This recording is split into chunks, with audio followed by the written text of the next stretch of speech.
So the mind doesn't want to be controlled. The mind wants to enjoy the world. That's why we have a mind. What is the mind? You know what is the mind? What is the mind? Nobody in psychology can teach you. They have so many theories, what's in the mind, but you have no idea really what is the mind. Because basically the conception that when matter comes to a highly specialized degree of organization, then consciousness is produced. This is what they think from an atheistic point of view.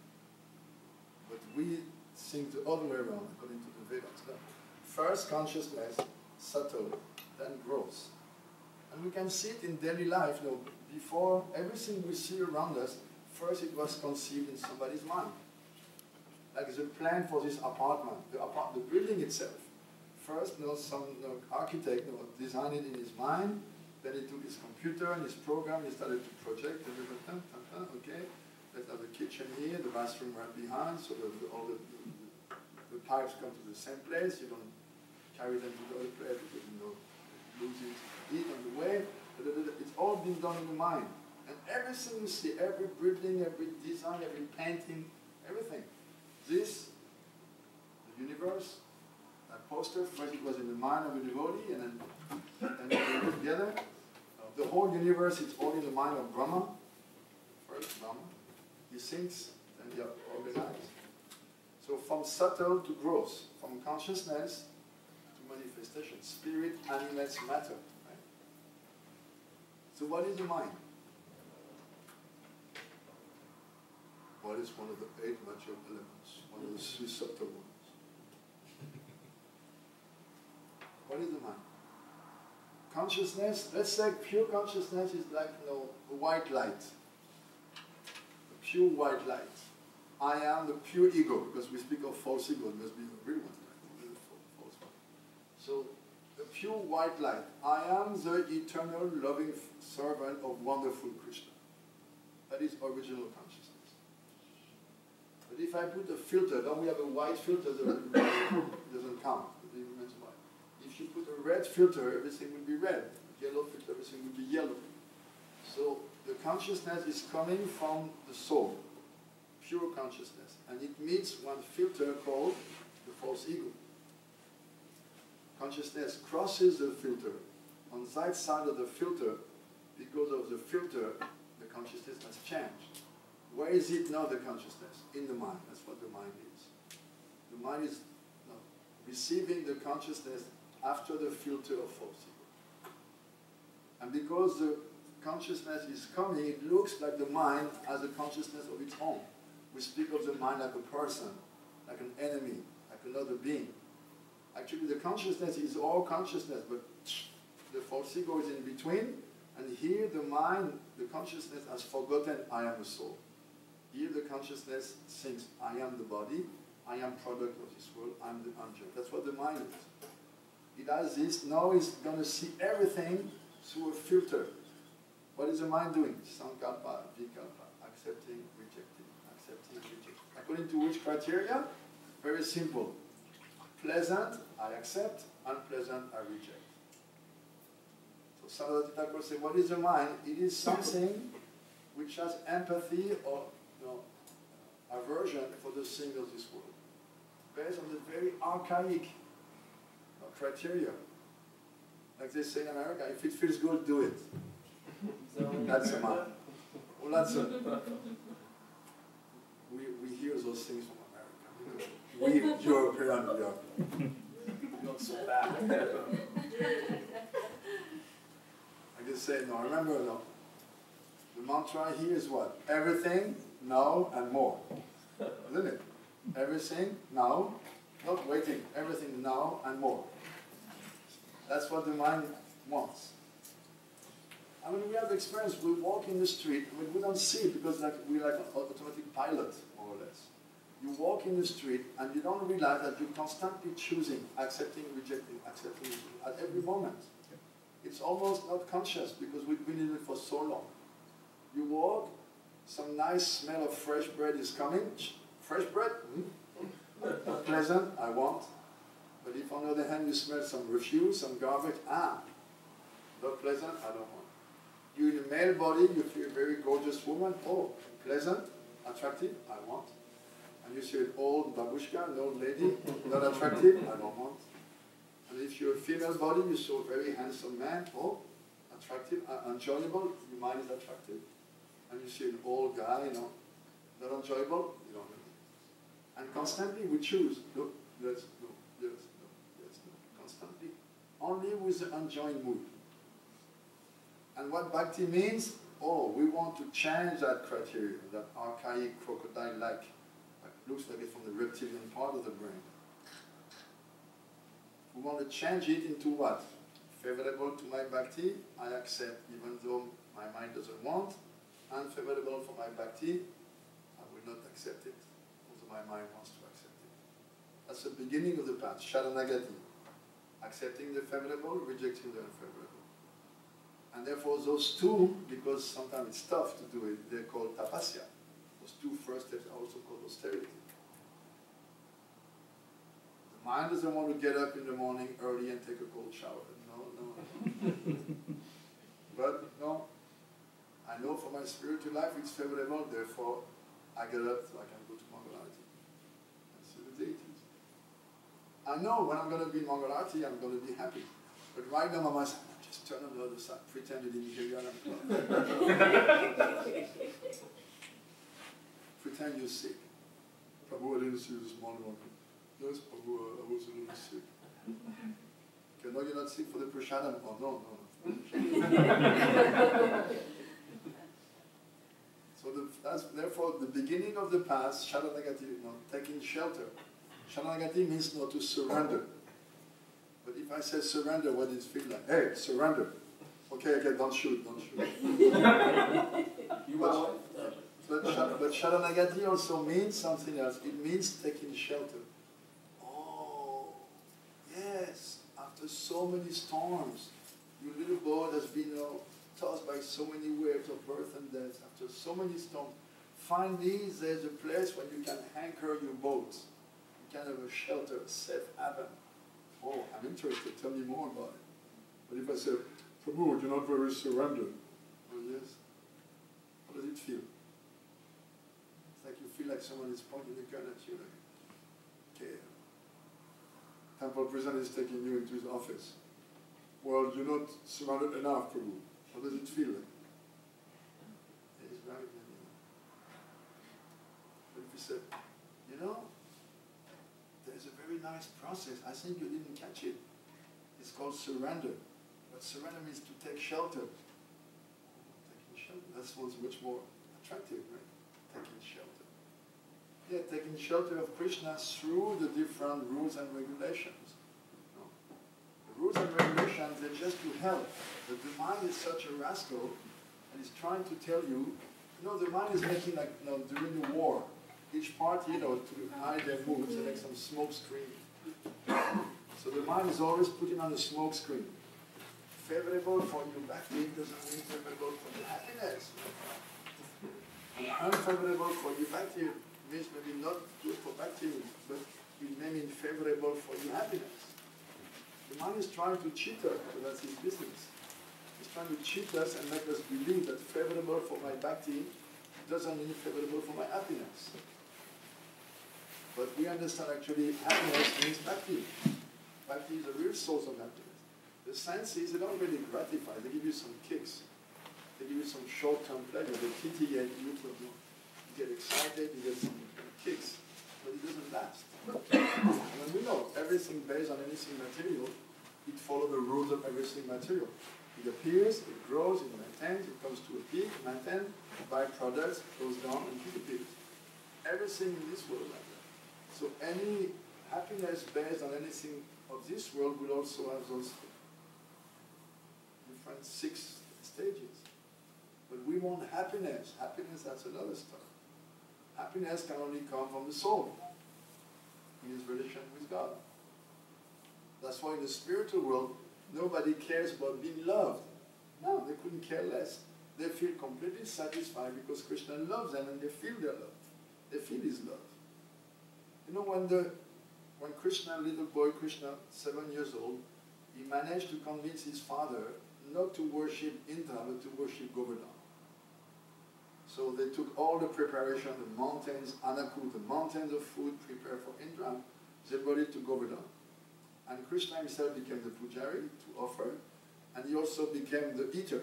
He took the form of Govardhan, the huge mountain, and he started to eat the mountain of food. And he was calling, Anyore, Anyore, bring more, bring more. If you go to Vrindavan now, you do the parikram, the village is still called like this, Anyore, more, more. So he was taking Manasi Ganga, no, lake, and just quaffing it, just drinking it. Anyore, more, more. So when he had eaten everything, Krishna said, look, you've eaten everything, we are poor, no farmers, you can just be satisfied with one tulsi leaf. So Govardhan took the tulsi leaf, he took another kun and drank it, and he burped. Oh. Triptosme, no, I am satisfied. Ask for the blessing. What do you want? So that was a golden opportunity for anyone to ask whatever they want. I want a nice wife, I want more cows, I want more this, more that, more that. But no, no, no, no, none of that. One heart, one love, like the song. One heart, one love, one mouth. Post Krishna Bhuchasli.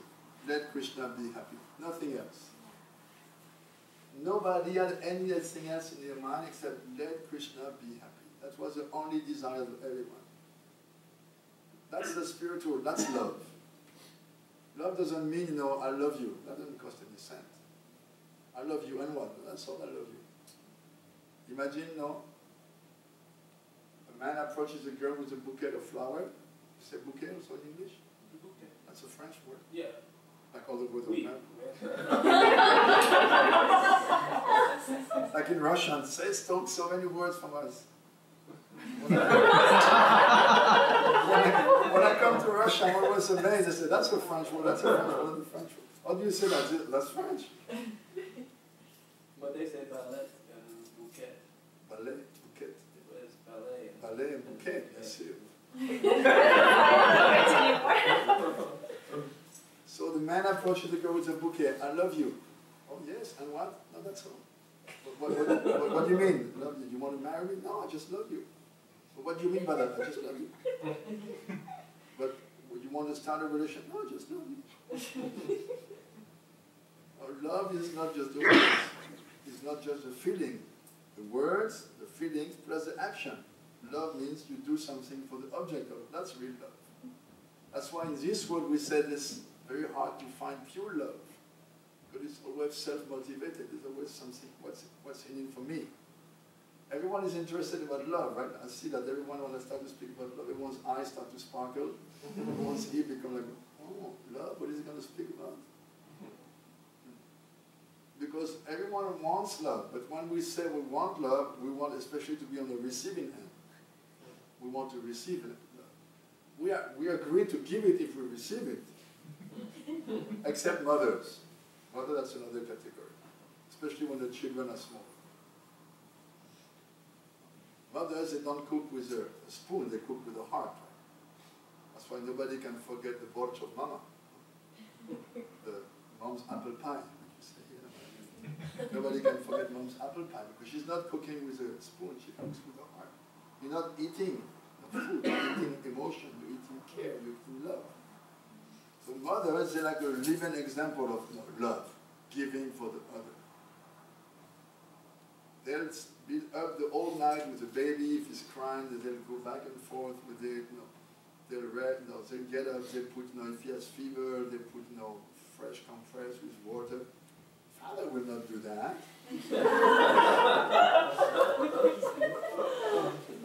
Father has more important things to do, he's sleeping. That's discrimination. I'm speaking in general. Always some exceptions of good men. But in general, it's like that. And Father, why two should we be awake? One is bad enough, okay? And since the man, we have heard that women, when they have babies, they have a special hormone which keeps them awake without the same trouble than the man. We have less scruples. Now mothers, they will give without counting. Without counting. Last class I was hearing Manusra Maharaj in India, he was saying that mother, she'll be sleeping with the baby in the bed, the baby will wet the bed, no, and then she'll chant, she'll go in the wet part and she'll give the dry part to the child. This is mother, just selfless, just serve, serve, serve, give, give. They express love. Love means to do something for the beloved. So that's the rule in the spiritual world. That's what we all aspire after, unconditional love, isn't it? We want to love unconditionally. We want to be loved unconditionally, especially, but we want to love unconditionally. The heart wants it, but the false ego doesn't allow it. False ego is always like, no, no, no, no, what's in it for me? False ego always wants me, me, me. That's why we would say false ego is public enemy number one. That is always spoiling the show. Like you're singing, for instance, you're chanting, and everyone is enthusiastic. And a little voice comes up, oh, everyone likes my kirtan. Hey, you idiot. You want to slap? That's false ego is coming, hey, everyone likes my kirtan. You want one? He always wants what's for me, what's in for me. He's always self-motivated. The good news is that the chanting is dissolving the false ego. There's one nice bhajan from Thakur Jai Jai Harinam. At the end of it he says, Linga Banga Haya Anayase. By the chanting, the false ego is easily dissolved. Now, O Harinam, you establish the jiva in its original svarup, its eternal form. Because at the level, when we come to the mantra siddhi, the perfection of our mantra, you know there's 3 levels of chanting. Namaparad, Namabhas, and Shuddhanam. So when we come to Shuddhanam, this is also called mantra siddhi, perfection of the mantra. At that time, there's only just little left over of false ego. Madhurya Kadambini also, Vishwanath Chakravarti explains, as we're going up, he says false ego is made, or ego, not false ego. Ego has 2 parts, ahamta, mamata, I and mine. When this is directed to Krishna, I am Krishna's eternal servant, he is my Lord. The Vaishnavas are my worshipable deities. Oh, this is prema. But when it is directed on the body, I am this body, anything connected with it is mine, then this is entanglement. So, ahamta mamata. Like Bhagavatam, Janasya moham aham mamiti. Everyone in this world is thinking in terms of I am the body, and anything with the body, connected with the body is mine. I am mine. But we want to change that and have a pure ego. Krishna is my worshipable Lord, my Krishna, mamata. What is the basis of everything in spiritual life? First, the sentiment of relationship. Sambandha Gyan. What is my relationship with Krishna? Sambandha. Like, a couple, for instance. Who is this lady? Oh, she's my wife. There's relationship. Not only relationship, wife, my wife. Sambandha then gives you the feeling of mamata, possessiveness. My wife. Not only my wife, my dear wife. Because mamata gives you sneha, affection. And from affection comes the feeling of sohart bhav, one heart. Now, when you are single, you're singing I. But when you are two, we. You have to break free from you. You have to break away from your false ego to care of the other person. That's why marriage also is a kind of yoga. The yoga of the mother, the yoga of the father, the yoga of the wife, the yoga of the husband. Because you're forced to break the walls of your ego and to take care of somebody else. And usually, first one, then 1 + 1, you get 3. Nobody. So, first, relationship, then feeling of possessiveness, then affection, then feeling of one heart, non-different. And the same thing goes in spiritual life. First, Guru establishes Sambandha Gyan. I was joking yesterday, when you come at the door of the temple, there's a sign that you don't see, but actually is written Sadhavnik school, a school of gardening. An ashram or a temple, it's a school of gardening. First you receive the seed of the creeper of Bhakti, Bhaktivedanta Swami from the Guru. And it says you should very carefully plant it in your heart, and every day you should water it with the water of hearing and chanting. And gradually it will grow. And you have to protect it. 4 principles. Like if you go to India and Vrindavan, where so many animals want to eat the new plants, if you go on the parikram mark, it's written on every. They plant trees, and they know so many animals, monkeys, donkeys, cows, buffaloes, they want to eat the new plant. So they put 4 poles and a fence around it. So 4 principles and association of devotees. Then your creeper is growing. And then you trim it of what is unwanted. And you make sure that it's not choked by the weeds. That's the whole process. But it's a gardening school. Mahaprabhu says when you receive the bead, Mali, you have to become a Mali. Mali means a gardener. The devotee has to become a gardener, and every gardener knows that in the dacha, I remember when I go every summer to Russia, I see from the top of the temple all the babushka, they are bent like this in the garden. What they're doing? They're weeding. Everyone who has a garden knows that the biggest part of the gardening is to take all the weeds, to weed out. How do you say the weeds in Russian?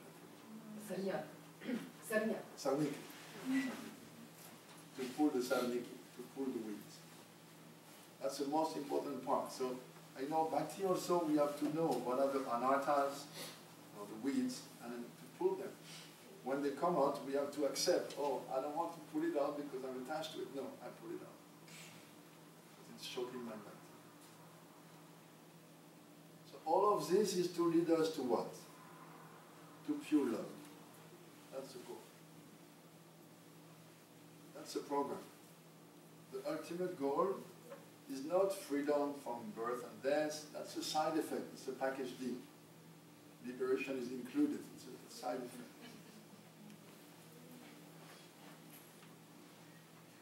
The goal is not to exchange bhakti against peace of mind, against happiness. The goal is to develop pure love.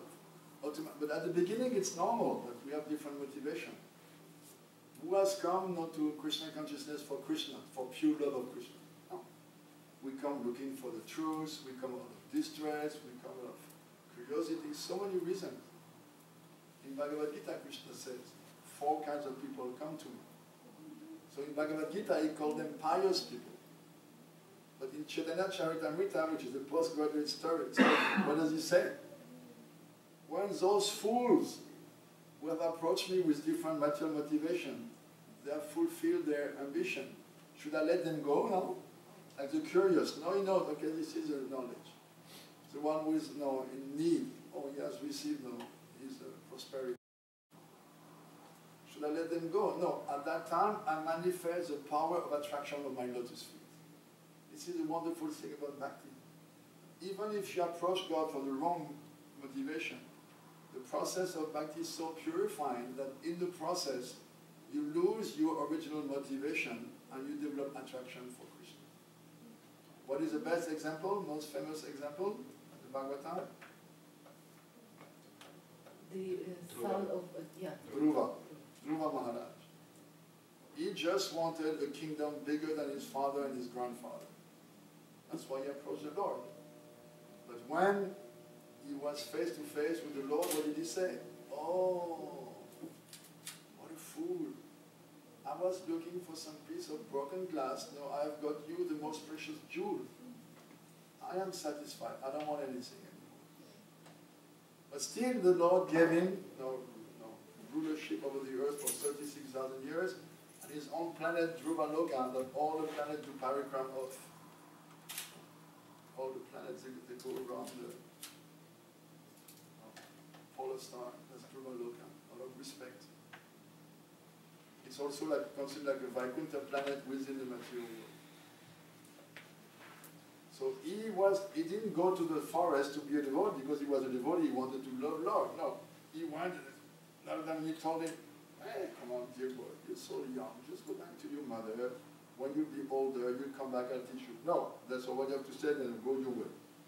Oh, then he's determined. Then he gave him mantra.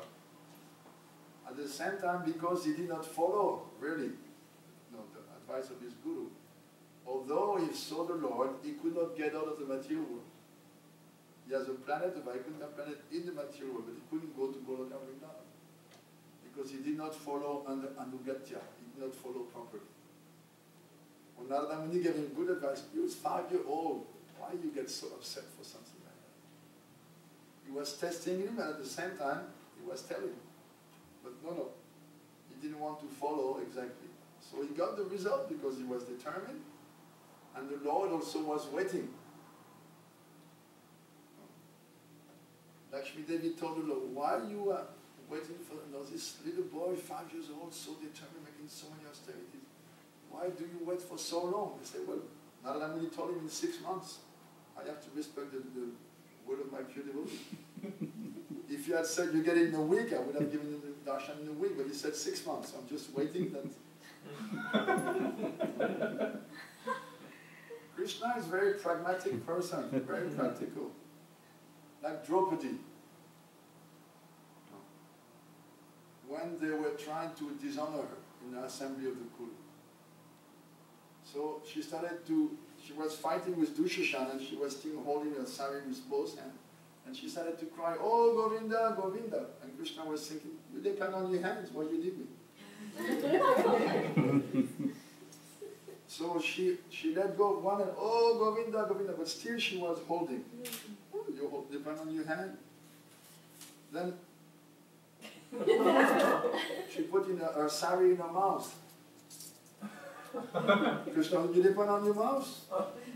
Why should I come? But once she gave up, oh Govinda, immediately he incarnated as an unlimited sari. He was just waiting. You depend upon 2 hands, okay? You don't need me. You depend on 1 hand, you don't need me. You depend upon this, you don't need me.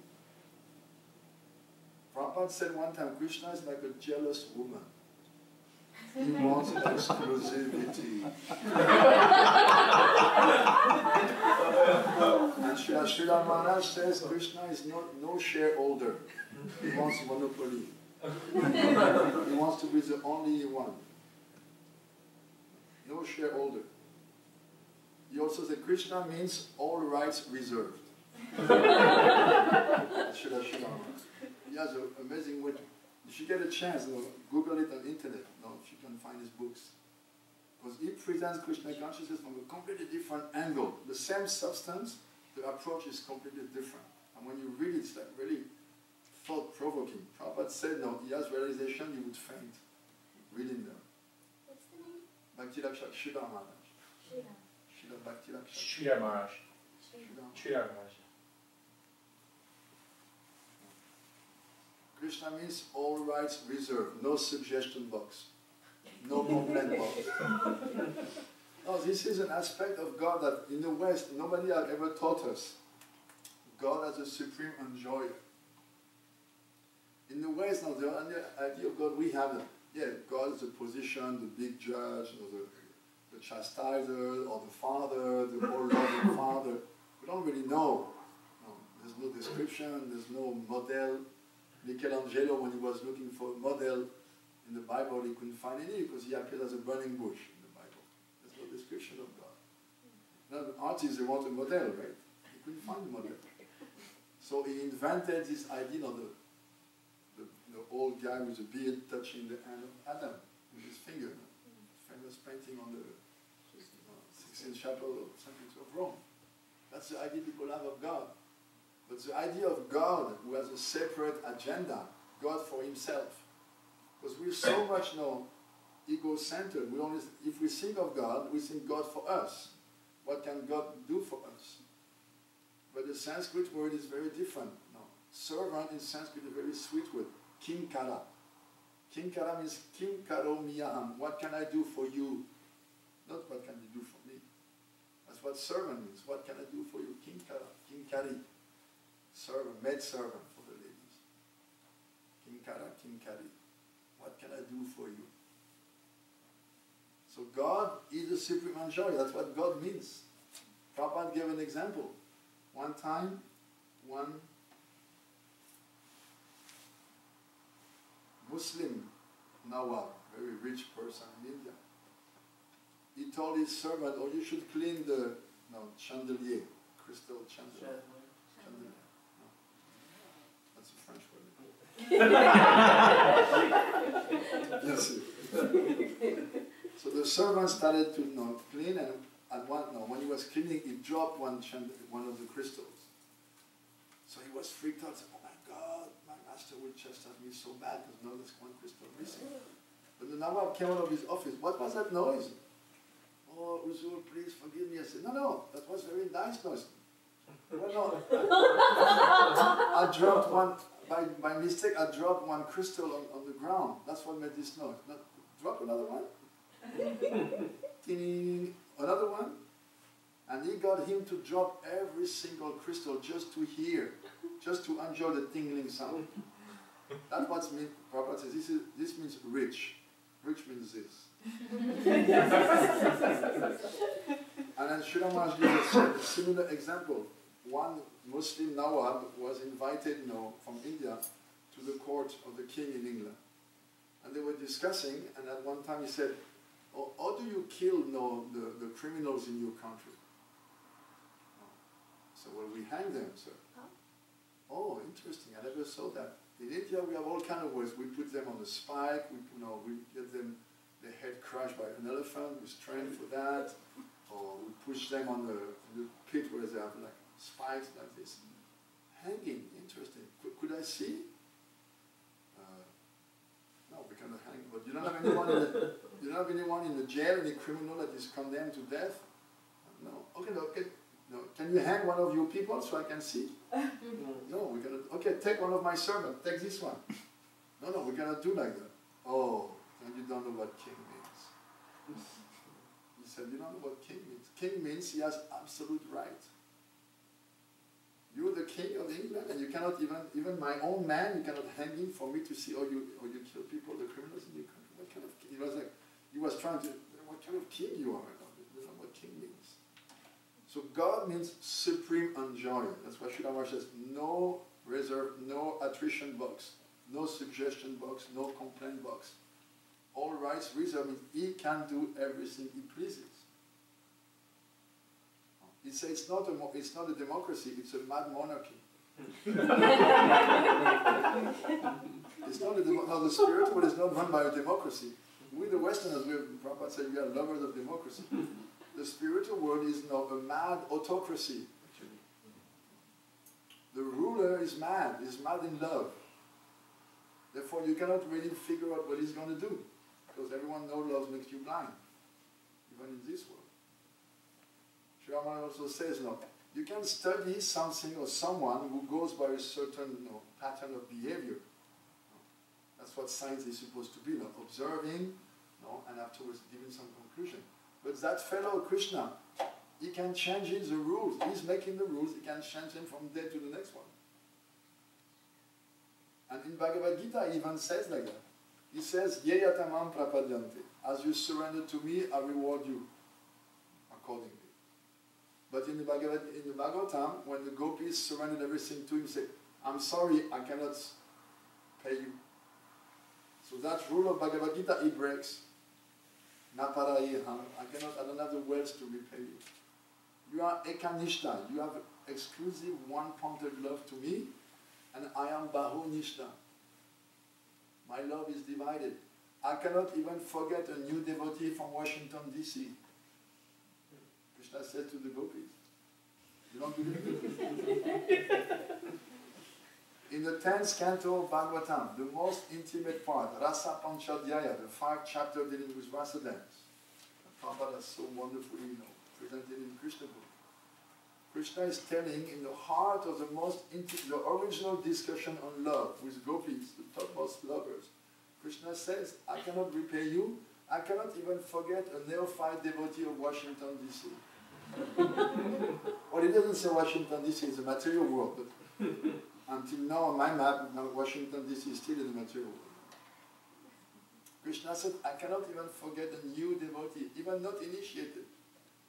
A new person, no, in the material world I cannot forget. But you are completely, exclusively one point.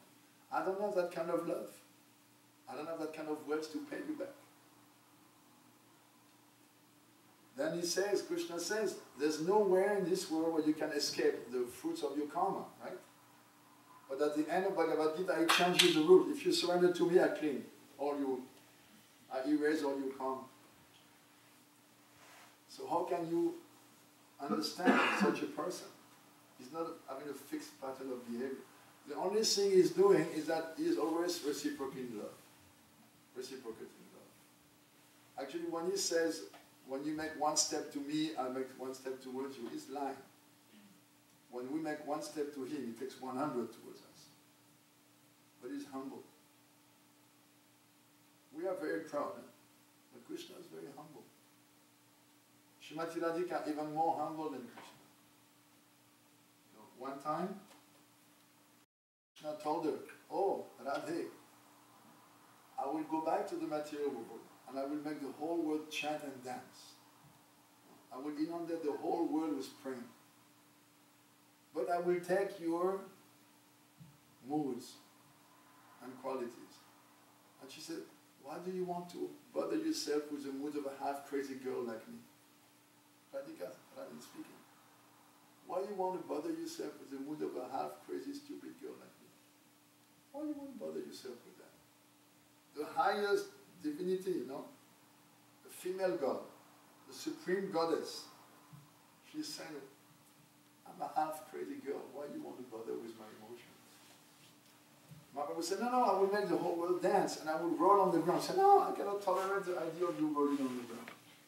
Your body is so soft like butter, even a new leaf makes a mark. How are you going to, I can tolerate you're going to be rolling on. I'll come with you, when you'll be rolling, I'll be under, so that you don't suffer. So much humility. And we are, bow down. I am Sannyasi, GBC, XYZ.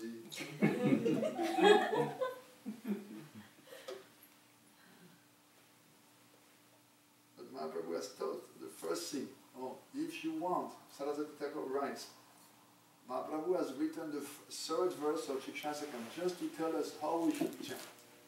Trinadapi Sunish. Consider ourselves very insignificant. Not important. False ego is telling everyone, you are a really good teacher. I'm a very important person. You are really good. Important devotee. But the third, Srila Narayana was teaching. Normally we're supposed to chant 16 rounds minimum. But we know the mind is a monkey, always jumping from one branch to the other of the tree of material existence, the big banyan tree describing the Gita. So there's one way to trick the mind is to divide your rounds in 4. First 4 rounds, Gurudev. I'm sitting in front of my Guru.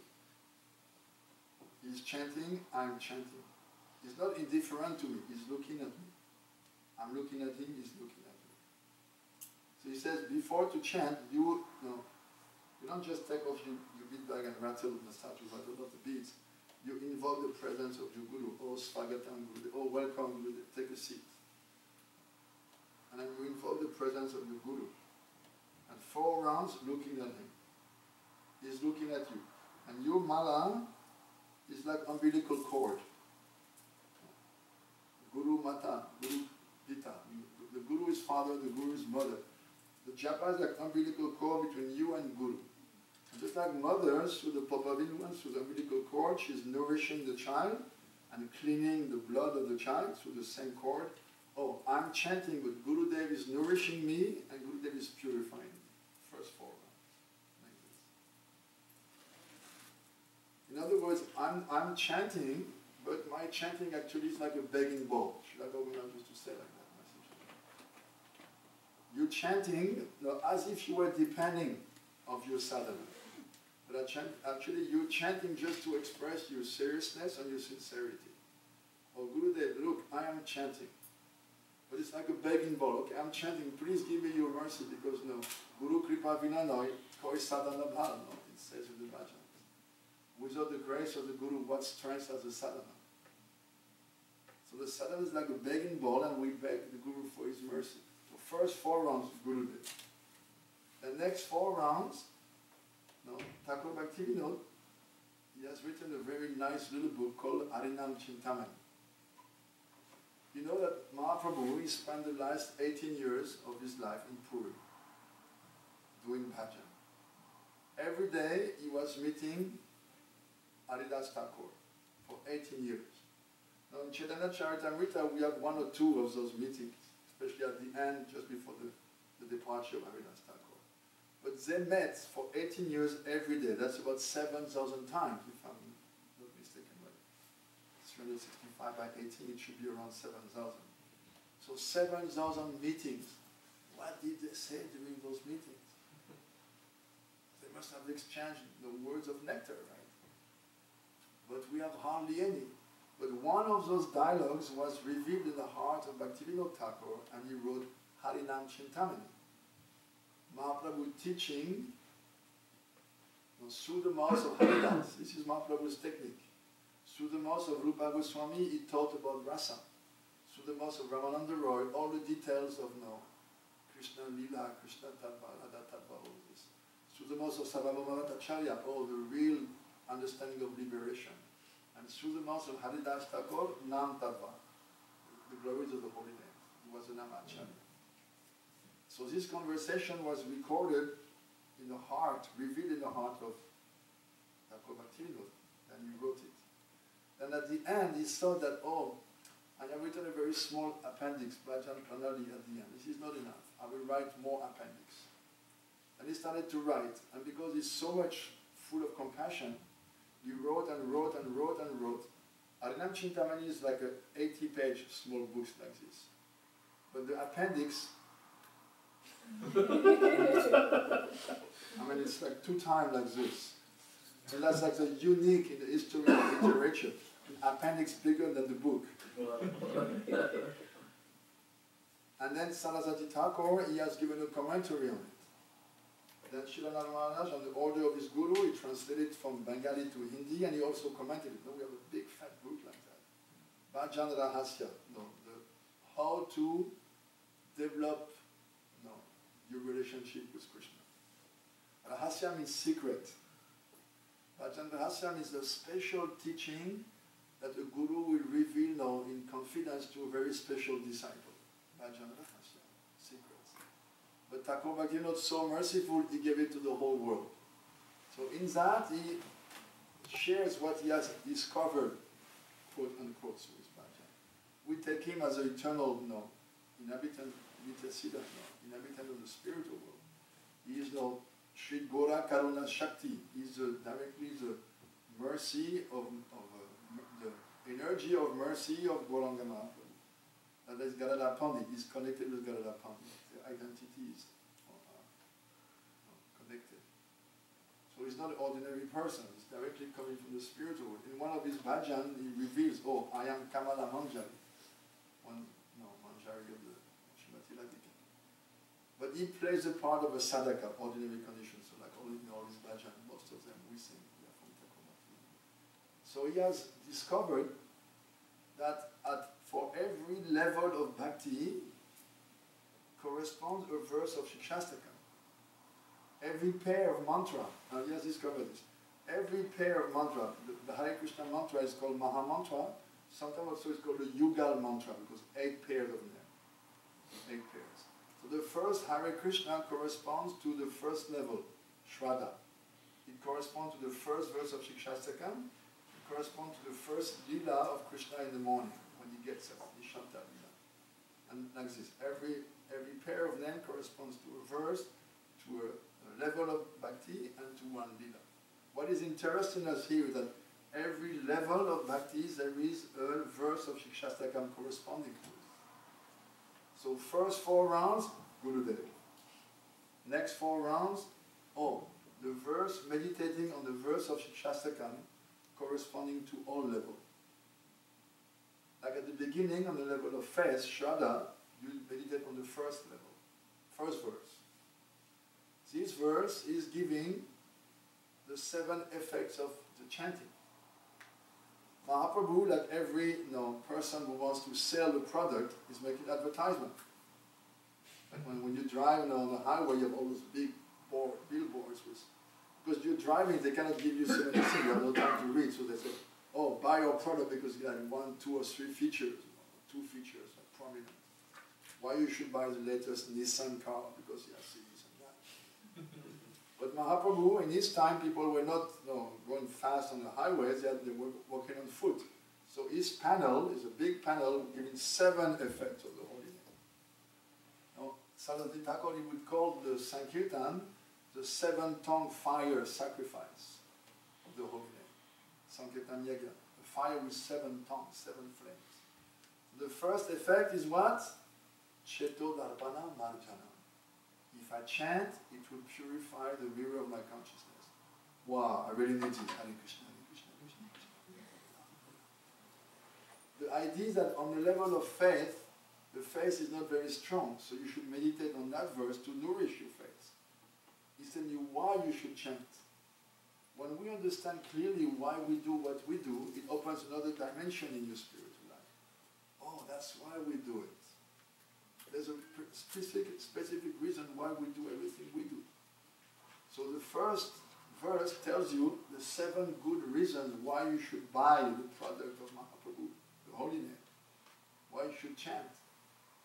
The first thing, it will clean the mirror of your heart. Wow. Then second effect, Bhava Madhavagni Nirvapana. It will extinguish the forest fire of material existence. Every one of us, there's a fire burning inside. Fire of material desires, fire of some suffering. If I chant, that will extinguish the fire. Yes, Hare Krishna, Hare Krishna, I want to chant. It nourishes your faith. It gives you, it motivates you. And the third one, Shreya Keravani, Chanika Vitavan. It will open the lotus of your good fortune. Wow, I really need that one. Because my good fortune, don't tell me. Hare Krishna, Hare Krishna, Krishna Krishna. Then Vidyavadu Jivanam. The chanting is the life of the transcendental knowledge. Chanting is like the husband. Vadu means new, in Sanskrit, Vadu means a newly wedded wife. A wife who just got married. So the knowledge is the wife of the chanting, means she's following. So wherever the chanting, the chaste wife is following, and all the transcendental knowledge will follow one who is chanting. That's what it means. If you chant, that's why we tell the people, don't chant. Read the books and chant, the two. Combination of philosophy and chanting. If you just read the book, you remain on the intellectual platform. You cannot get it. If you read the book and you chant, then you can enter it. Because Vidyavadu Jivana, force effect. The chanting will make you understand what's in the books. It will open your eyes to the reality of this world. You will see it as it is, not as you would like it to be. Then, Ananda Buddhivardhanam, it will increase the ocean of happiness in your heart. Wow, increase first. No, I have no ocean of happiness. No, don't worry, it will create it also. So chant, I want to chant. You create an ocean of happiness, and after creating it, it will increase it. Then the other effect, at every moment, Pratipada Purnamrita Spadana, that nectar I'm always hankering for, and I'm looking for in so many ways in this world, in vain. I will get that. Hare Krishna, Krishna, Krishna. I will chant. And ultimately, Savatna Snapanam, all the phases of the self, the soul, the ego, the intelligence, the mind, even the body, they will be completely cleansed. So we advise, on the neophyte level, chant.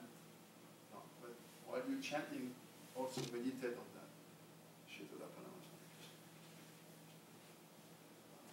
And you can chant a few mantras or just many times repeat the verse, but meditate during 4 rounds. The mind this way is not running here and there. No, you fix it first on Guru, then go on God. Then after, when you make some progress, you go to the next level. Second verse. Anatta nivriti in sadhu sangha. Cleaning of the heart in the company of sadhu. This practically takes us to the whole Kanishta Adhikara. This verse, the second verse.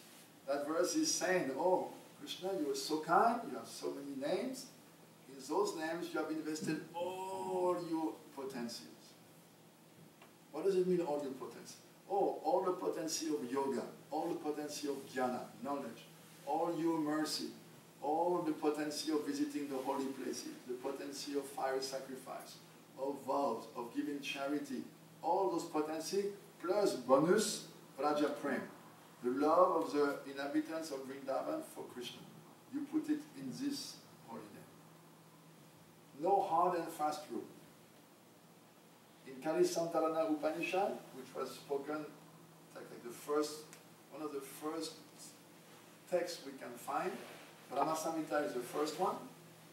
Brahma was sitting on the lotus, he heard the two syllables, tapa, austerity, and because he has a body made of intelligence, he understood Ashupur from austerity at the beginning of creation. For 1,000 years he meditated, did austerity, then Krishna revealed himself. Then Brahma chanted the prayers called Brahma Samhita, describing Krishna, which is the essence of all of philosophy. Later on, when the first Kali Yuga came, Narada Muni, who is a mind-born son of Brahma, he approached him, my dear father, I've heard from you Kali Yuga is a terrible age, and no Kali Yuga is arriving, quick.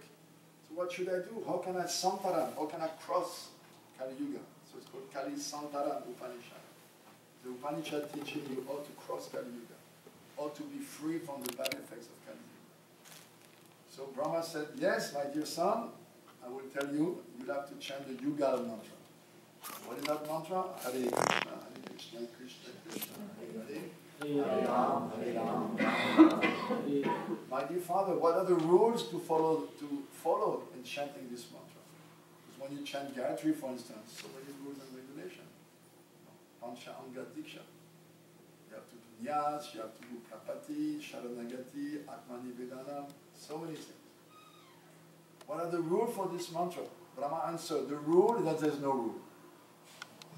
This mantra is so powerful that it doesn't depend on any rules, any place. That's what Mahaprabhu expresses. Oh my dear Lord, no, Nyamena, Smaranena Kala, no rules of time and place circumstances. Anytime, anywhere. You know the story of Gopal Guru Goswami? Maybe you heard? There was one young boy in the time of Mahaprabhu called Gopal. He was 8 years old. So one day Mahaprabhu was on the beach and he put his Brahmin thread around his ear to go to the toilet. And with his right hand he was holding his tongue. So this little boy, Gopal, said, Prabhu, why you are holding your tongue? When I'm going to the toilet, it's a dirty place. So I don't want to chant holding in the dirty place. Oh, Prabhu, why are you holding your tongue? Well, he doesn't listen to me, he's just chanting constantly, so I control it. Oh, Prabhu, I have one doubt. I heard that when someone leaves his body, he should chant the holy name. Yes. But I heard also when someone leaves his body, sometimes he may not control his functions, and he may pass. So at the time of death, if he's passing, should he not chant or should he chant? So Mahaprabhu said, oh, Gopal, from today I will change your name, you will be called Gopal Guru. He was 8 years old. He became Gopal Guru Goswami. Actually, before, in the time of Mahaprabhu, we were only chanting one mantra. Only the Gopal mantra, and even shorter. All Gopal mantra has 3 names of Krishna. But Mahaprabhu was only chanting the last one, just one. But Gopal Guru Goswami in our land and Janachandra Goswami, they extended. They considered, oh, Kali Yuga is going so fast, so the jiva is becoming less and less qualified, so we have to give more mantras so that they can get mercy. So from them we got Guru Mantra, Guru Gayatri, Gora Mantra, Gaur Gayatri, then Gopal Mantra, they extended it, and Kama Gayatri, which was only chanted by a few sages, they also did it for everyone. So the rule is that there is no rule for the chanting. But I am so unfortunate, due to past sinful activities or samskars, attachment, I have no taste. Iyajani nanuraga, I have no taste. The feast is offered, my favorite preparation, but I have no appetite. Imagine the Sunday feast. Wow, rasgula, goranda potatoes, gulab jamun, sweet rice. I cannot eat. I have no money. I mean, there is you play with the food and you play. And the kids who don't want to eat. I had the experience, I had a big family.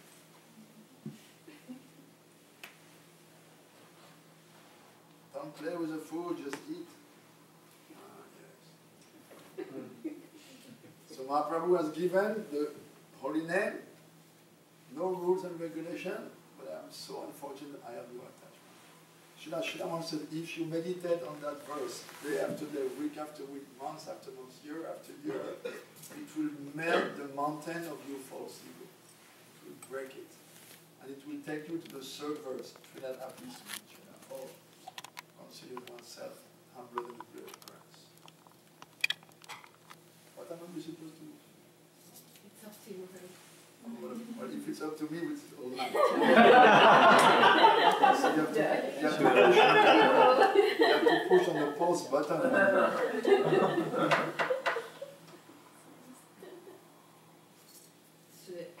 First, we have to develop that humility. How do you develop it? By meditating not on the third verse, not yet, on the second verse. I am so unfortunate. Anuraga, I have no attachment. The false ego is inflating all of us, making us think we are important. If we meditate all the time on that verse during 4 rounds, and gradually, we'll start to think, well, I'm not that great. How can I be proud of anything? I'm so foolish. No. Mahaprabhu is giving the lifeline to pull me out of the ocean of birth and death, Bhava Sagar. But what I'm thinking, just to do some water sports on the ocean of birth. No. Instead of, oh, get me out of here. I'm just thinking, oh, this nice place for water sports. So, oh, why should I think I'm so, no, actually, I'm not that great. I'm ordinary. I'm insignificant. I'm just an ordinary person. I'm nobody special. And gradually, humility comes, and that verse will take you to the next step, or nishta. That nishta, that's that you meditate on the third verse. So, according to your level, every verse has something to give you. The first verse will give you faith, why you should chant, because it gives the 7 effects of the chanting. So it inspires you, encourages you to chant. Why should you buy the product of Mahaprabhu? And the second verse will gradually melt your false ego, make you humble. But then it will take you to when real humility begins. As long as we are too much under rajas and tamas, which means kanishta adhikar, then humility, we try to be humble. Like they ask Prabhupada, how do you become humble? By acting, out of humility. You call everyone Prabhu. First thing, you bow down. Oh, oh, Prabhu. Prabhu means master. We forget it has become, oh, Prabhu, hey, Prabhu, come. No, Prabhu means master. Oh, Haribol. Haribol means chant your holy name, but it becomes like a colloquial word. But Prabhu actually means, hey, Prabhu, come here. Master, come here. No. So we know this is to guide us, or to help us to mold gradually. Like all these bhajans. Why we chant bhajans? In ISKCON we don't chant so many bhajans. Because the service is not. In Gaudiya Mahatma they put a lot of emphasis on the bhajans. So the bhajan, what is there inside? If we see, our acharyas, they have taken great care to put all the sweet moves of devotion that we want to develop. You may know. And all the different steps. Like Sharanagati, one of the book of Bhajan of Thakurvati. All the different stages, the 6 stages of Sharanagati. For each stage, each aspect, he has given so many songs to make known, to to develop like total dependence on Krishna, on the Guru, humility, tolerance, surrender. All those songs they express like that. So the idea that is to mold our consciousness, mold our emotions. Because usually what kind of emotion we have? If we observe our mind, what's inside? Fears and hopes, mostly. Oh, I hope my daughter will have her exam. Means I'm afraid maybe she won't have it. If you look at it, it's always hopes and fear. If you observe your mind at any given time, most of the time you will find some mundane emotion. Sometimes, of course, we want to put some bhakti in it, but usually everything like that. Oh, my grandmother is in the hospital. I hope the operation will be a success. Means I'm afraid it will not be. So the acharyas, they help us to mold our consciousness with spiritual moods. So actually when we're chanting, what we're doing is like we're taking the book and we're trying to scrap the moods into our heart from the book. That's what we're doing. It's not cantics in the church. No. Hallelujah. It's very nice. But what we're doing is these bhajans, they are prayers. It means please, that's why at the end of the song, we chant, oh Thakur Bhaktivedanta, oh Thakur Narottama. We pray to the author, asking him, please, put in my heart, please, the drop of the devotion you've expressed with this wonderful bhajan. It's like we're trying to scrap what's in the book into our heart. Then we develop our spiritual body, Bhava Deha, the body made of love. Imagine the body made of love. Now we have a body made of what? Of lust. This body was given. This body is Krishna's response to our desire to be happy independently from him. The false ego, the mind, and the body, they are Krishna's answer. You want to be happy independently? It's not possible. But if you insist, okay, I'll allow you to believe you're independent and you can be happy with it. Hocus pocus. Ali, Allah, Maskari, Maskara. Okay, now you believe you're a body, you forget your soul. And you get the body for that. False ego makes you forget your soul, now the consciousness is in the mind, and the mind perceives the world through the five senses and wants to enjoy it through it. So what is the definition of lust? Lust is not just sex desire, attraction for a beautiful member of the opposite gender. Atmendriya pritivancha tarebolika, the desire to gratify one's senses, to please oneself.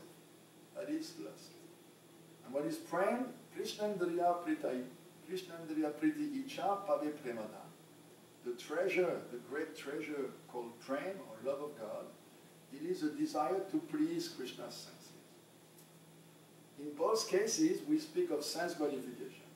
I gratify my senses or I gratify Krishna's senses. It's sense gratification. One is material, one is spiritual.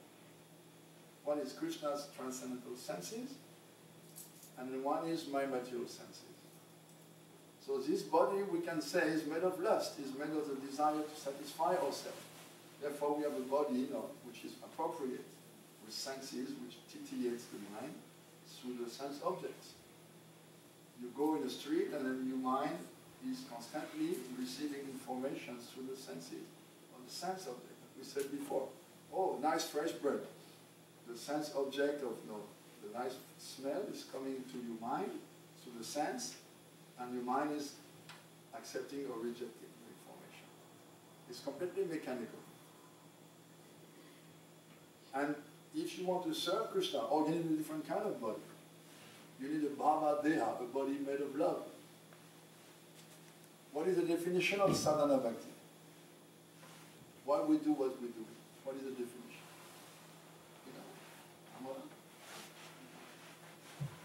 You go to the temple sometimes. You listen to the classes. You read. You chant a little bit. Sometimes.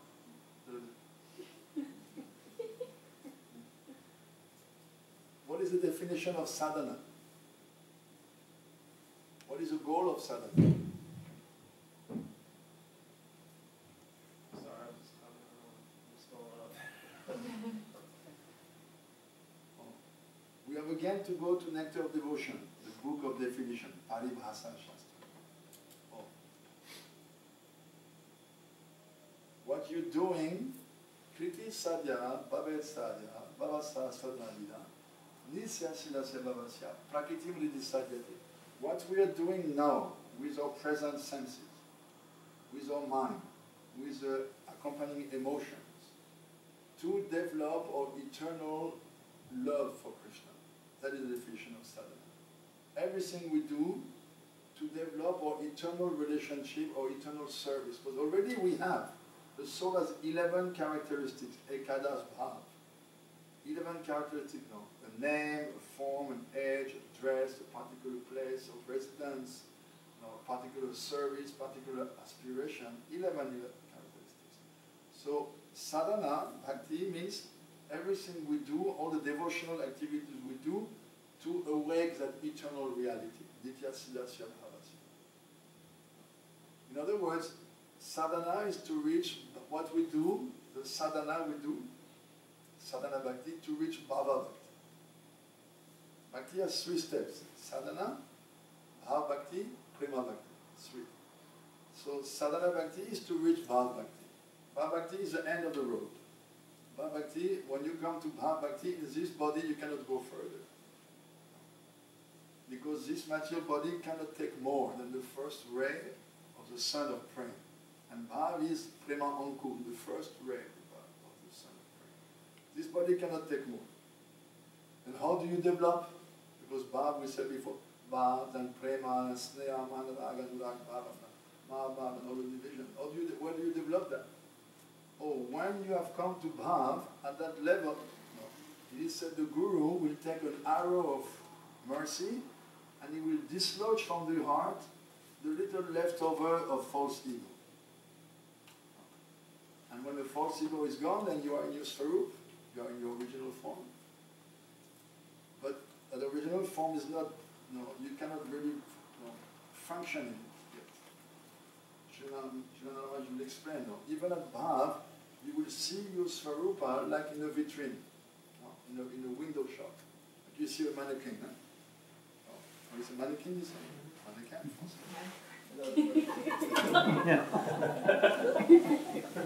Well, it's normal. No, there's a study. The English, I don't know about the Americans, the British use 2,000 words, plus the word of the specific job. And in France, we use 5,000 words, plus the word of a specific job. That's 3,000 different words. And when I go to Russia, the same translator that translates like a British sannyasi says, I have no problem translating him, but when you speak so many words I never heard. I said, yeah, it's British and French. They use 2,000 words, we use 5,000. That's more than half, more than double. Therefore, there's so many words. Well, it's hard to translate you because you use so many English words that he never uses. I said, yeah, because they use less words. So mannequin, in the vitrine, that's a French word, in the vitrine, you see some mannequin with your clothes on. Right? So you see the same way, your eternal swarup, your eternal form, you. But at this level, the shop has no handle that you can enter to buy the clothes. I mean, it's an allegory, of course. So you have to wait. The next, what happened? You cannot go further, and what do you do? Yoga Maya, she will make the arrangements. She will transfer you. Normally, the soul remains in one universe. Brahmanda Brahmiti. Brahmanda. The universe is like an egg. It has the form of an egg. And is ruled by a Brahman. Therefore, it's called Brahmanda. The egg under the control of the Brahman. That's the universe. So normally, when the soul comes in this material world, it comes in one universe. And it remains always in the same universe from going to. But when you have come to Bhav, then Yoga Maya will transfer you to the universe where Krishna is having his pastimes at that time. Now we know, Prabhupada used to speak, Krishna is like a transcendental roadshow, like a transcendental circus. And like the circus, they advertise on 2 days in Washington, D.C., you see the poster, then they come for 1 week, and then you come the next day and say, oh, I'll take my little cousin to see the ponies and the camels, and you come, oh, they're gone. No, they feel it in the next city. So Krishna going like that from one universe to the other. And Krishna is very busy. There's many universes. So all turn comes back only one time in the day of Brahma. Means once every 8.5 billion years. Krishna comes in our universe. And Mahaprabhu comes in the same Divya Yuga, the same period of cycle than Krishna. Krishna is very busy, so when he looks on his BlackBerry agenda, he sees, oh, okay, it's time for me to come in this universe. So he comes, 125 years, manifests his Leelas, and he goes to the next, in one expansion. Then another one, he goes back, he looks, oh, I'm supposed to come back in the same universe. Oh, it's now, next Kali Yuga, the Kali Yuga after the Dvapara Yuga, always on the 28th cycle of the 7th Manu of every day of Brahma. That's the date when Krishna comes in this world. So once in a day of Brahma. So when he comes, he manifests his pastimes, then afterwards he goes back to the spiritual world. So when the soul comes to Bhav Bhakti, Yogamaya arranges for that soul to take birth in the universe where Krishna is having his Leelas. That is the process. Vishwanath Chakravarti reveals this. And what happens? You take birth from the womb of a gopi in the Vrindavan of that universe. Imagine having a mother, a gopi mother that you call mommy. Calling gopi mommy. Being born as a little gopi, in Vrindavan, and your mother is gopi. And then in that form, that is called Swarup Siddhi, to achieve power. And then when you take birth there, it's called Vastu Siddhi. Now you have your eternal body. And in the contact with the eternal gopis who come with Krishna from the spiritual world to assist in his pastime, then you get trained in all the subtleties of Krishna praying. Thakur Bhaktivinoda also expressed this in one bhajan. Dekite. Or Krishna Prema Prakaran. I will be initiated in all the subtleties of how to manifest love for Krishna. Krishna Prema Prakaran. Then I will be like one day in my gopi form going to the Jamuna to pick up water. Oh, I will be completely overwhelmed by love, and I will be like a mad woman singing the glories of Srimati Radhika.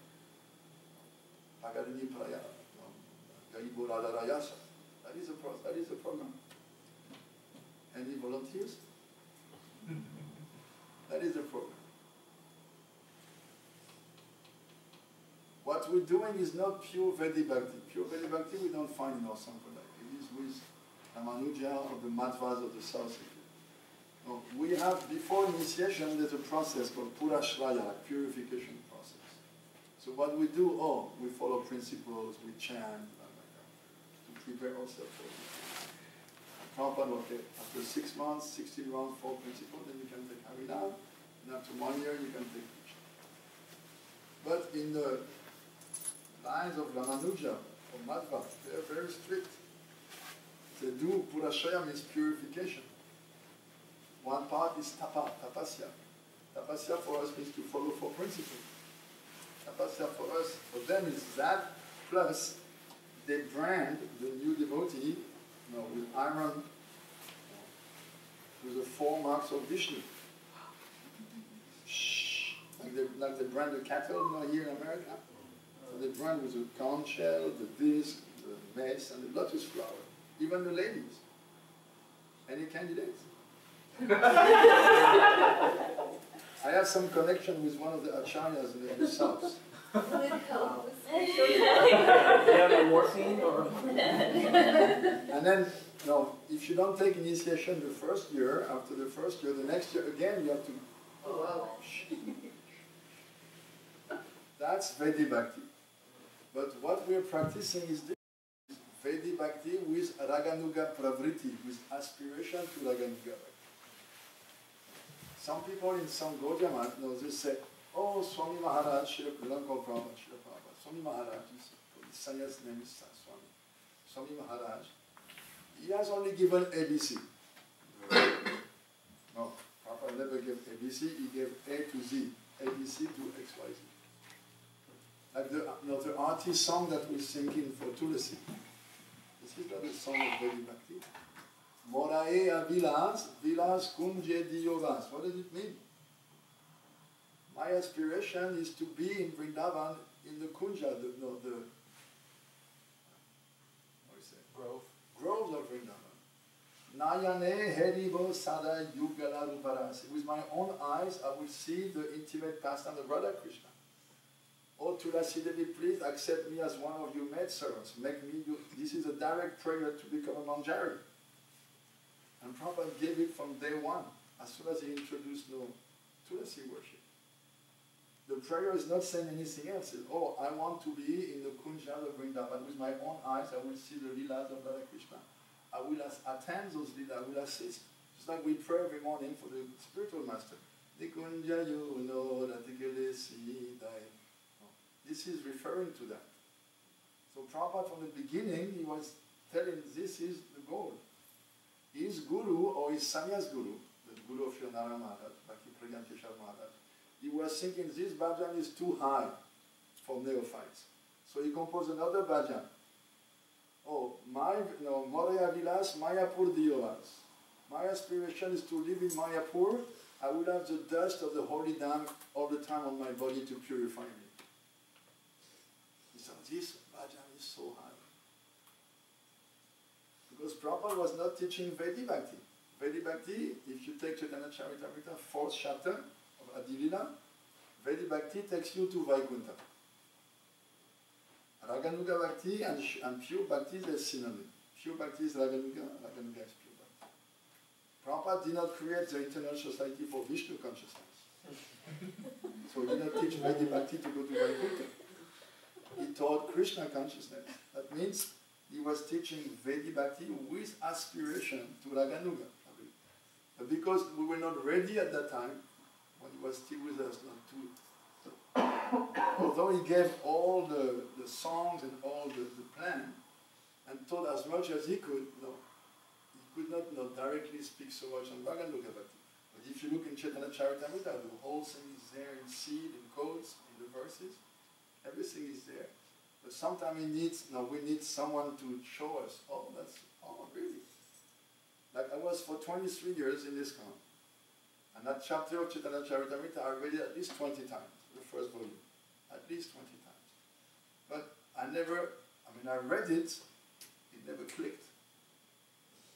And then when I approached Srila Narayana Maharaj after Srila Gour Govinda Swami left, then he started to speak on that 4th chapter. I read it 20 times. You take the book.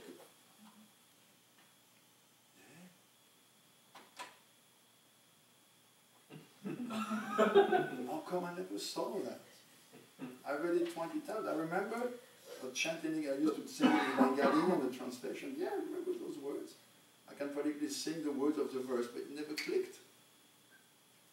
Oh, Raganuga Bhakti, it will take us to Goloka Vrindavan. And Vedic Bhakti will take us to Vaikuntha. Like I just mentioned, Prabhupada did not create the International Society for Vishnu consciousness or Krishna consciousness. It means from the beginning he was training us. Morai, Avilas, Vilas, Diyoras. But in time, sometimes Srila Gour Govinda used to say that some people in Gaudiya they say, my Gurudev Prabhupada gave only the ABC. Oh, it gives me so much pain to hear this. I will prove everything is in Prabhupada books.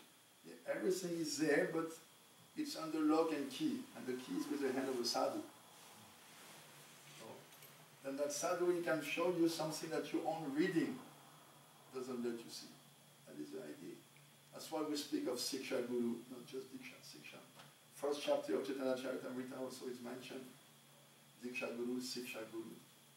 Diksha-guru is manifestation of Govinda Dev, siksha-guru is Madan Mohan, Govinda Dev. In other words, the diksha-guru, it puts your feet in Vrindavan, and the siksha-guru, he helps you to move in Vrindavan. That's right. Especially when your guru leaves. Who is going to help you to become a better disciple, to go deeper in the teachings? Siksha-guru. Or sometimes, Diksha-guru doesn't have much time to take care of his disciples. He has so many all over the world.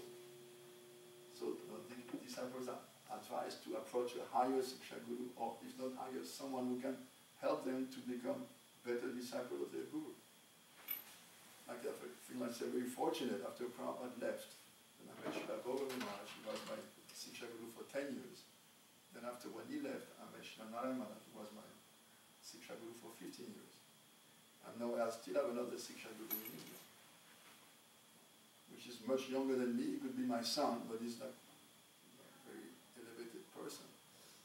Therefore, I consider him like a spiritual authority. Siksha is actually in our line. Siksha is even something more important than diksha.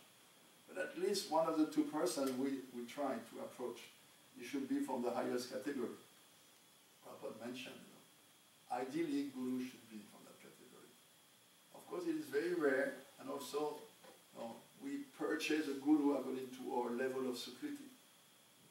The more sukriti you have, the higher Guru you can have. Sometimes because we are Westerners, or samskaras, or previous impression, they're not so great. So we may not have the sukriti to purchase the top level Guru. We may just be able to buy, quote unquote, Kanishta Guru or Madhyam Guru. Srila Maharaj was teaching this. And in next life, you may approach another Guru. But what to speak of next life, we saw that thousands of people in this very life, they started with a Kanishta Guru then because they were sincere, and sincerity, Prabhupada said, is the most important thing. By following the teaching of the, even Kanishta Guru, they elevated the level of sukriti. Then they could accept a higher Guru. Like in Russia, hundreds and hundreds of disciples, what's his name? Harikesh Prabhu. That was, for a long time, during the zonal Guru system, he was the only Guru. So all the Russian devotees all accepted him as Guru. They were sincere, but he was the only person available. Maybe the Sukriti or whatever, or maybe they couldn't get out of Russia at that time. Soviet time, Soviet Germany. Then when he went down, hundreds of them, they took again initiation from Srila Narayana Maharaj. In the same life, not waiting for the next life, they went from one level of Guru to a higher level of Guru. Sometimes you have to wait on many lives. It all depends on Sukriti. It all depends what we want. Srila Gour used to say like that. What do you want? 1 rupee Guru, 5 rupee Guru, 100 rupee Guru. How much do you want? What do you want from spiritual life? Do you just want relief from anxiety, a little improvement in your spiritual comfort, or what do you want? And sometimes at the beginning we don't even know what we want. We approach for that, we said before, so many reasons, and in the process we learn, that's Krishna consciousness. And you think, no, I've understood. But 10 years down the road, you say, that's Krishna consciousness. And 20 years after, you say, that's Krishna consciousness. And 40 years after, that's Krishna consciousness. But every time you understand on a higher level. Like whenever you read Bhagavad Gita, you find something, I never read this, but you read it 100 times. But every time you get something on your level. That's why Prabhupada was telling us, I remember, read 1 chapter of Gita every day. If you read 1 chapter of Gita every day, how many times you're going to read it in 1 year? 1 chapter every day means in 1 month, you read 1.5 times the Gita. So in 12 months, about 18, 17, 18 times. Imagine in 1 year you read the Bhagavad Gita 18 times. What it takes is that every day you take the time to read 1 chapter. And if you cannot read the whole chapter with all the purpose, at least read all the verses. Read as much of purpose as you can, but if you cannot, just finish with reading the verses. And next day, next chapter. When you do this, then afterward you start to see the world through the eyes of the Gita. Prabhupada called it Shastra Shakshu. You see through the eyes of the scripture. Instead of seeing through the filter of the mind, sankalpa, vikalpa, accepting, rejecting, you start to see Gita at work in the world. You start to think, this is Rajagun, this is Tamagun, this is this, this is that, this is that. That circumstance. You start to see really, because Vedic knowledge is something which is to be lived from within. In the West, we have this different attitude, approach to knowledge, like the academic approach. We read something, now you have become aware of the data, and now you think, no, I know. No, you don't know. You have only read the data. That's Gyan. Now you have to go from Gyan to Vigyan. This is completely foreign to the West. This idea. But that's why Krishna reveals himself through the Vedic literature. Shastra Yonitvat, in Vedanta. Shastra Yonitvat. The Shastra, there is a source of knowledge about Krishna. But how do you approach that knowledge? Oh, Tat Vidi Pranipatena, you must approach a spiritual teacher. That is Krishna's way. We have one statement in Mundaka Upanishad. Krishna reveals himself to that person whom he chooses. Well, then what is my chance to be chosen? If Krishna reveals himself to only the person he chooses, I have no hope to be chosen. Who he chooses? Oh, he reveals this in the 11th canto of Bhagavatam. Oh, Guru Shushrushaya Bhaktya. That devotee who is serving his Guru with great affection and care. I reveal myself to that person. So if you want to be chosen by Krishna, this is what we have to do. We have to serve our Guru with great affection and care. Like we sing every morning, Vandamui Savadana Mate, Savadana Mate. With great attention, I serve the lotus feet of my Guru. If we do this, Krishna will choose to reveal himself to us. That is the process. Prabhupada says sincerity is the most important thing. Maybe your sukriti is very low, you can only have a Kanishta Guru. Or not even Kanishta Guru. Some people, there's millions of they gurus of all levels, so automatically you have low, high, middle and high. So there may be gurus of all levels, but that's very important is your sincerity. If you're sincere, Krishna will guide you from guru to guru. Like when Srila Narayana, before to leave, he started to tell all the sannyasis, I want you to start to initiate. They would say, no. We don't want to. We argued with him every word, every moment. I said, no, you should give. He said, but we cannot give everything. Oh, you are Madhyamadikaris, you can give. Oh, what kind of Madhyam? Oh, you are my Madhyamadikaris. You can give. But okay, what is the power of my diksha mantra? You give some inspiration in that direction, and when the person will want more, Krishna will arrive. Guru is not the body, Guru is a principle, Prabhupada. Guru is not the person we see. What we see is the Vaishnava. Guru is a principle in that Vaishnava. Like ambassador. He is empowered by his government to represent the government. Ambassador is not the person, that's a diplomat. Ambassador is a diplomat empowered. That's what's missing. Representative of God. The Guru is representative of God because he's empowered and he has received order from his Guru. So I said, but we cannot give everything.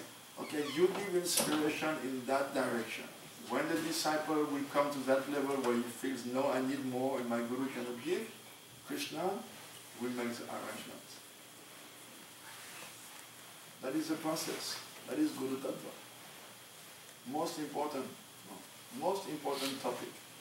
Because Ado Guru Pada Ashraya. In Nectar of Devotion, Prabhupada writes, Rupa Goswami has given 64 kinds of bhakti. The first 4, they all deal with Guru Tattva. Ado Guru Pada Ashraya. At the beginning of the process of bhakti, one should take shelter at the feet of a Guru. Then one should receive diksha. Then one should receive siksha, instruction. Then Vishrambena Guru Seva. One should serve his Guru with great intimacy. Great feelings of intimacy. Like he's more close to me than my father. He's more close to me than my own life. We want to develop that mentality. He's more dear to me than my own life. That is very Shri Guru Charanirati A.C. That attachment, deep attachment to Guru, that is perfection. Because Guru is not keeping anything for him. I mean, Guru, yes, you have pocket and they put inside the pocket. But Guru, it doesn't, anything you give, money, honor, worship, affection, service, Prabhupada said transparent via medium. I use that expression. Transparent, he doesn't keep anything, he all gives to Krishna.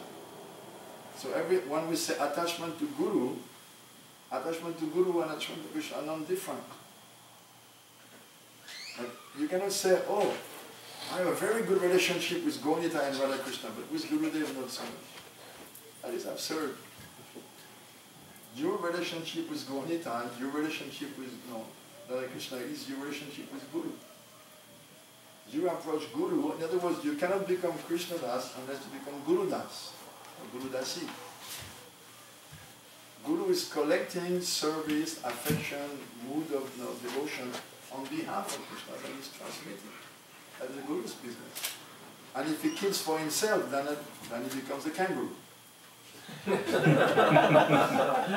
in the pocket. And Guru has a pocket and he puts in the pocket. Guru means he gives everything. Otherwise, one letter chant. Guru, it becomes Goru. Goru means a cow. From Guru, God represents, it becomes a cow, an animal. If he doesn't connect you with Krishna. So everything he receives, he gives transparent. So we have to observe. Normally, before initiation, there's one thing called Guru Pariksha, Sishya Pariksha. For 1 year, normally, they should live together. The problem is that it's very difficult for us today. That's a Vedic system. The prospective student and prospective guru. No. The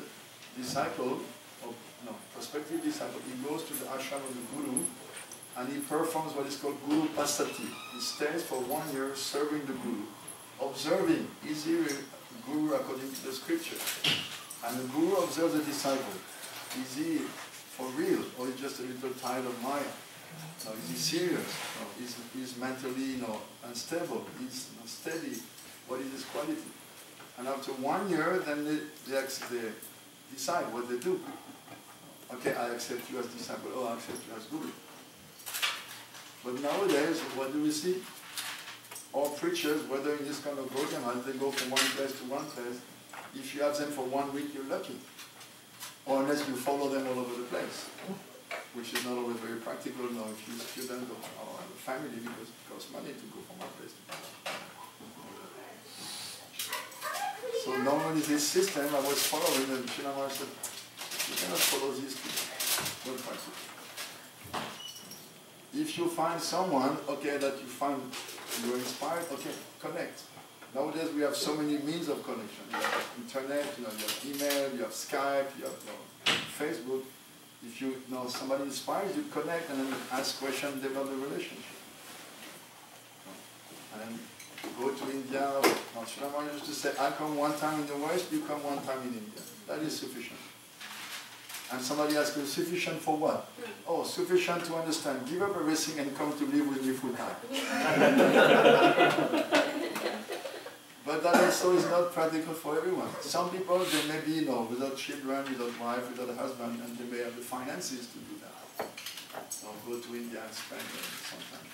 But it's not everyone has that. So what do? Oh, then we use the tool that we have at our disposal. I mean, most of the gurus nowadays, half of their time is spent on communicating with the net. Like I give usually 2 classes every day, one in the morning, one in the evening. And in the afternoon, from all over the world, people are writing, connect.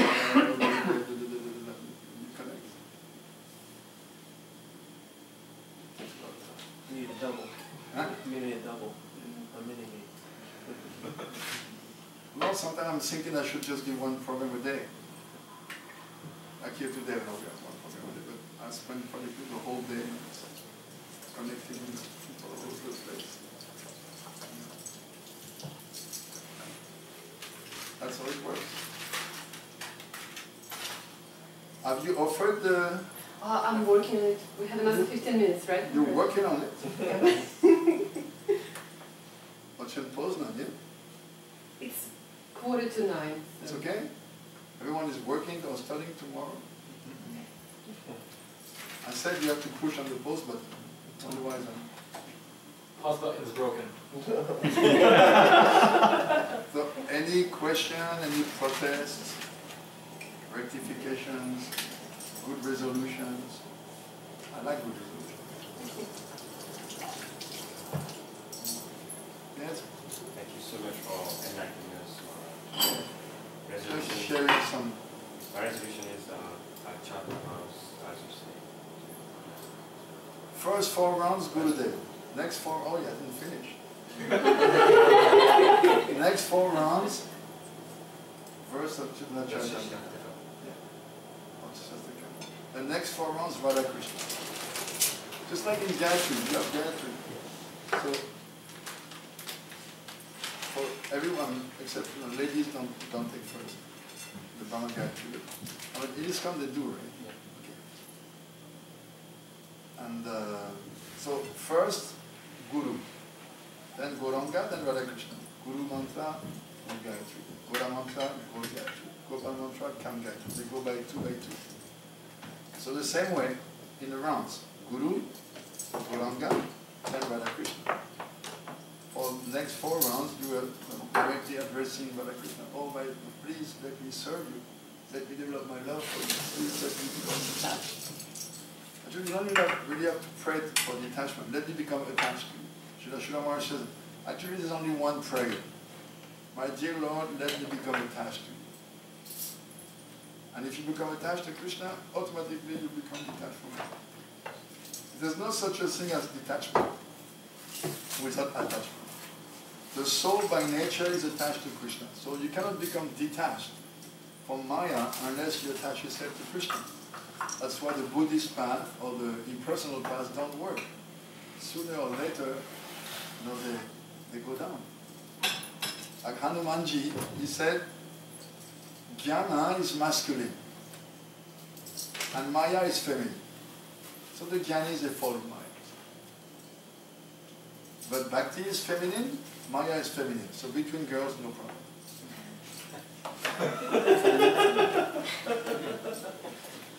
The Jnanis by nature masculine. They approach. It's like the yogic approach. By my power, I will storm the gates of Vaikuntha. And Bhakti is a very feminine approach. You make yourself receptive to the grace. It's very feminine. You open to grace, divine grace. Like Vallabhacharya, they call their path Pushtimai, the path of grace. But they go a little extreme. No? You know the logic of the baby monkey and the baby kitten? No. In India, you can see the little monkey, he has to do everything. He's hanging to his mother or he's on her back. He's doing with all his 4 legs, his mother is not holding. Except when he's just a tiny baby, sometimes you may see she has a hand like that.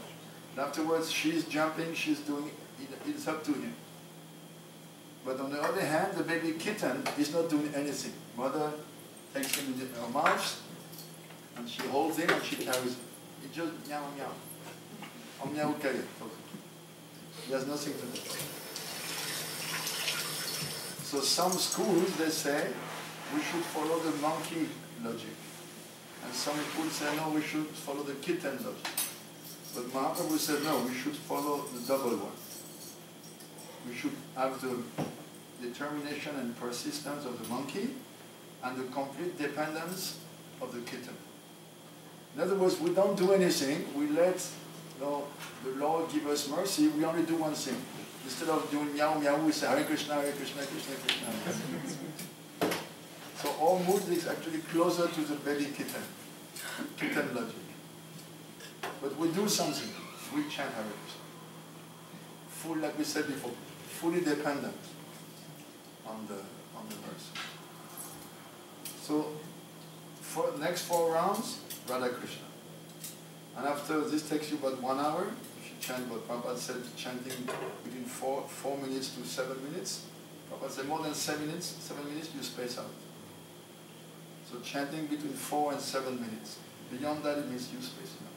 You just let your mind wander. So after 1 hour of chanting, your mind starts to be bucking, starts to be restless. Okay, the next 4 rounds you can do Parikrama and Vrindavan. Let your mind wander.